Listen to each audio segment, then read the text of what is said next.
Haiti and Haitians has always had it rough. Unfortunately, our people, their TPS status has been expired here in the United States up until about February 3rd, 4 or 5 days from now, January 29th, to go to Haiti voluntarily or be drugged over there. Now, I say by the time we go back home, by the masses. So you got about 350,000 Haitians, if not more, in America having to leave with their TPS status expiration. Now, you know what's crazy is that Haiti has fought blood, sweat, and tears for America, and also through those same blood, sweat, and tears, help get America developed. That's a whole nother history lesson. You'll have to either read my book, Americans in France's 1,000-Year War Against Haiti, Assassination of the Nation, or do some research yourself. But it's painfully obvious from Louisiana Purchase, from the Battle of 1779, Siege of Savannah, Georgia, that is, helping America get their independence from Britain, sacrificing their lives to save American lives. The Ukrainians have not saved any American lives. The Afghanistans haven't saved any American lives. The Cubans have not saved any American lives. I haven't seen or read or heard about any examples of that. But here you go, Haiti getting the short end of the stick all over again. Now, you look at what St. Kitts and Nevis just did. They excluded Haiti from being accepted into their country, saying they have reached capacity. Everybody is welcome. All of the countries and Caribbean people, migrants are welcome, except for the Haitians. But their claim has nothing to do with not having compassion for Haiti and wanting to help and support, even though the humanitarian crisis, Haiti is literally many parts of it, not all, is on fire right now. But St. Kitts, the prime minister there, literally, is trying to give us some BS on why they excluded Haitians. I'll tell you what, and I'll tell you why. And also with the whole CARICOM community there that Haiti is supposedly part of. They could give a damn about Haitians. Nobody cares about Haitians except us. We are on our own. I've said it time and time again, we need to stop playing around, celebrate Haitian Flag Day with all our effort and energy and put a pause to Haitian Flag Day. Put a pause to Haitian Independence Day and celebrating these things because Haiti no longer has its sovereignty and is fighting for its mere existence. I cannot stand knowing that our children are starving on the streets in Haiti. Nearly 2 million kids, probably 3 million by now, living on the streets.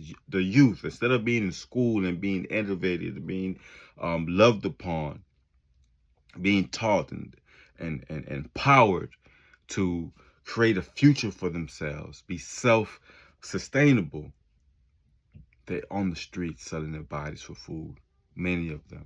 Getting AIDS and molested, sex trafficking, organ trafficking, human trafficking. It's not a pretty sight there. And of course, President Trump and ISIS and these other neo-Nazi communities are giving Haitians a hard time here in America. They would rather deal with their BS, their racism and white supremacy here in America than to deal with the hell that's going on in Port-au-Prince and several parts of the country. That is literally crazy. And Port-au-Prince is the capital of the country. There's no elected government officials to this day. It's been years since the assassination of Dorival back in 2021. Years later, where we are now, 5 years later. The elections are supposed to be taking place in Haiti. I have no idea how they're going to do it.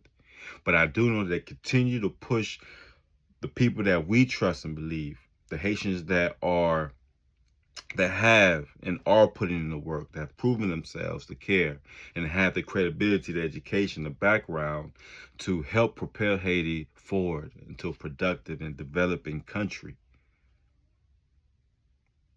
But the U.S. and OAS, the Organized American States, and IMF banks, the U.S. government, the French government, they refuse to allow Haiti to speak for herself. We must put a stop to the foolishness and take what is going on in our country more seriously. And as I said in a previous video, I am very happy to hear that the TPS status here in America is over, other than the separation of the families. I'm not cool with that at all. But I will say is that we need a massive exodus out of America back into Haiti, because there's a lot of brilliant minds who can invest and prepare Haiti to another level. The brain drain took place in the 60s to 80s with Baby and Papa Doc. The extradition and the kidnapping of our presidents, assassination of our presidents in Haiti.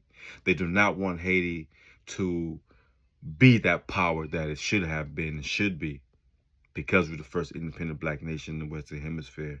Only the second country to write the Declaration of Independence, second behind America. And truth be told, ours is the actual real Declaration of Independence, because we are the first and only country, Haiti's the first and only country to put in their Constitution, maybe not the only, but definitely the first, that abolished slavery. Everybody is free. Wrote it and meant it.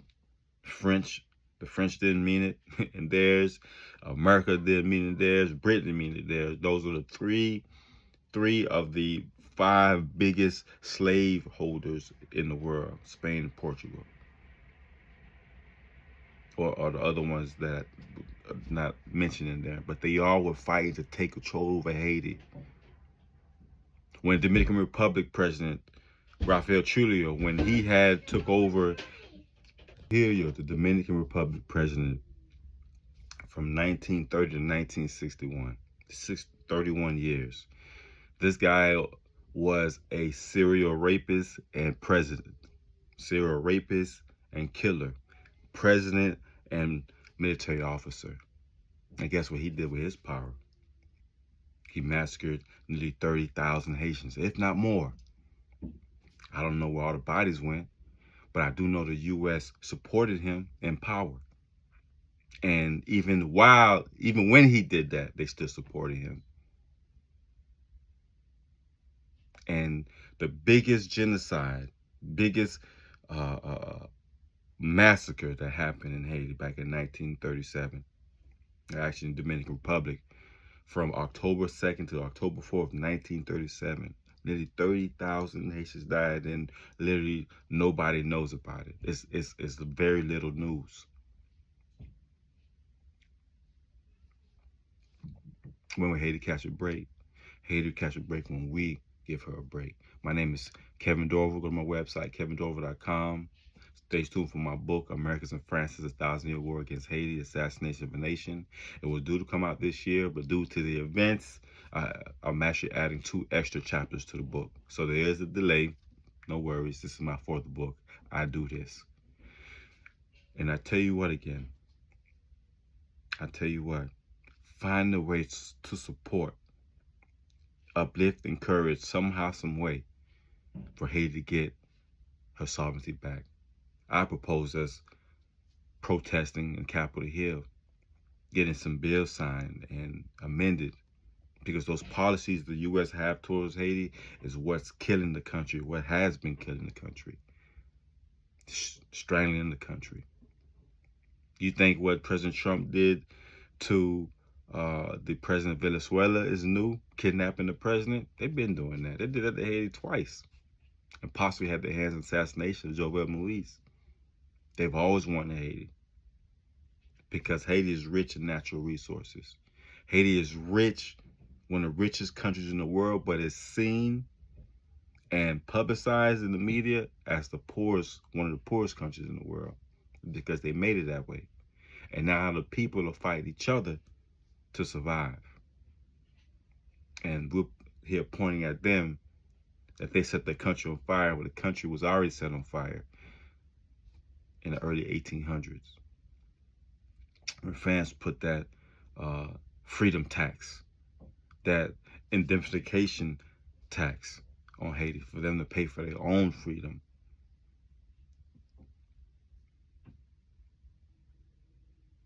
Only things will change when we change it.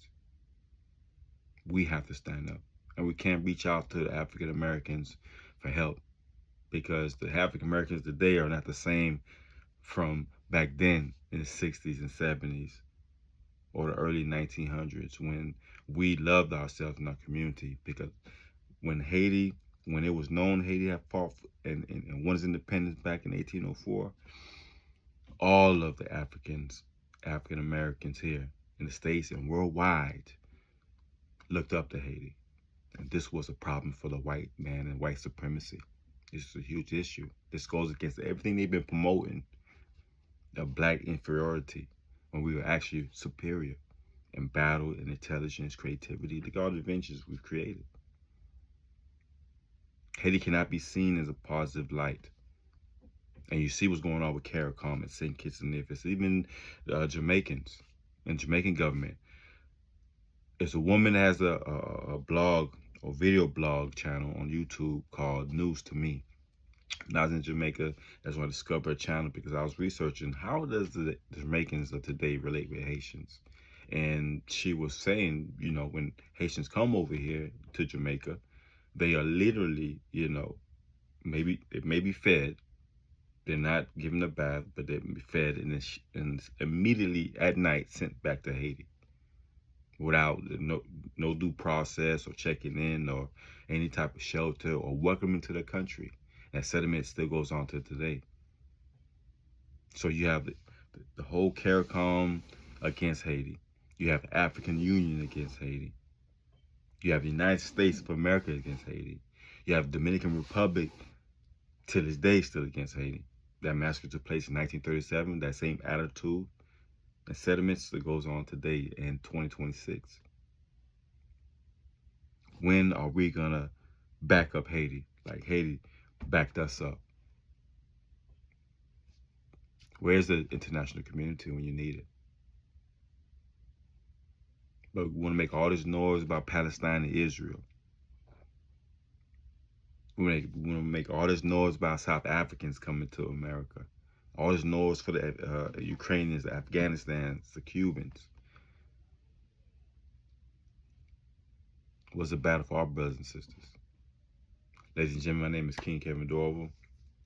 Please like, subscribe, like this video. I'd love to hear your comments. Peace.